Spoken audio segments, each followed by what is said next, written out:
Mun nimi on Susanna ja mä olen ollut Culture Care Au Pair-järjestön kautta au pairina Bostonissa, Massachusettsissa vuosina 2009 ja 2010.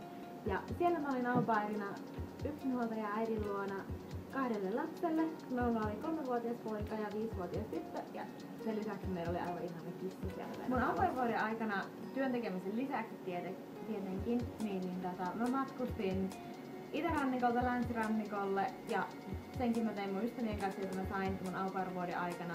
Ja sen lisäksi mä myös pääsin opiskelemaan Harvardiin, joka oli mun mielestä aivan huikea kokemus ja näyttää edelleen todella hyvältä mun CV:stä, kun mä saan siitä kertoa.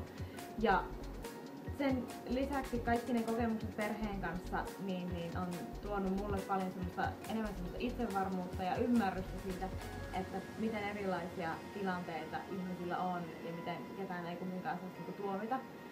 Ja sen lisäksi totta kai mun englanti on edelleen tavallaan niin leveä amerikkalainen, että mä saan siitä vieläkin huomautuksia, mutta niin vaan hyvällä tavalla, että mulle englannin puhuminen ei tuota enää mitään ongelmaa. Ja sen itse asiassa ilman mun au pair-vuotta, niin mä oon aika varma, että mä en olisi esimerkiksi selvinnyt mun nykyisestä koulutusohjelmasta.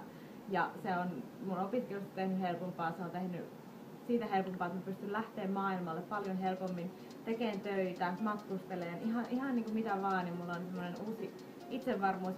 Tavallaan ehkä helpompi on myös kommunikoida ihmisten kanssa.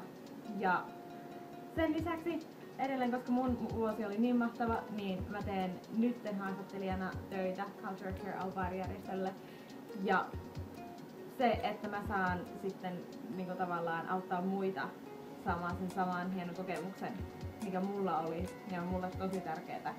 Ja se tavallaan se ehkä kertoo kaikki eniten siitä, että kuinka hieno kokemus mun au pair-vuosi oli, kuinka erilainen kokemus se oli ja kuinka se on tavallaan vähän tavallaan yhtä lailla mun elämää koko ajan, mutta silti hyvin semmoinen erillinen osa, että mä sain kokea sen vuoden siellä Yhdysvalloissa ja sen kulttuurin ja sen perheen ja kaiken siellä, ja se on mulle nykyään toinen koti.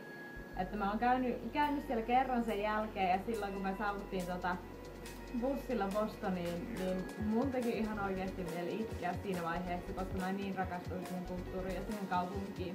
Ja kaikki ne muistot tuli mieleen ja kaikki sellaiset, että kun me käytiin mun au pair-kavereiden kanssa Six Flagsissa, mä kävin hyppäämässä laskuvarjohypyn mun yhden parhaista kavereista kanssa siellä.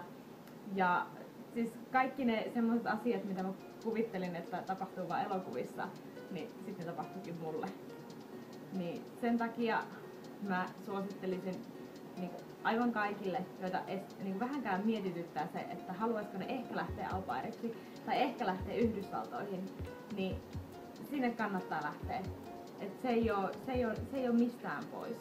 Et se on aina vaan lisää sulle, lisää kokemusta ja lisää elämää ja nimenomaan sellaista isompaa elämää.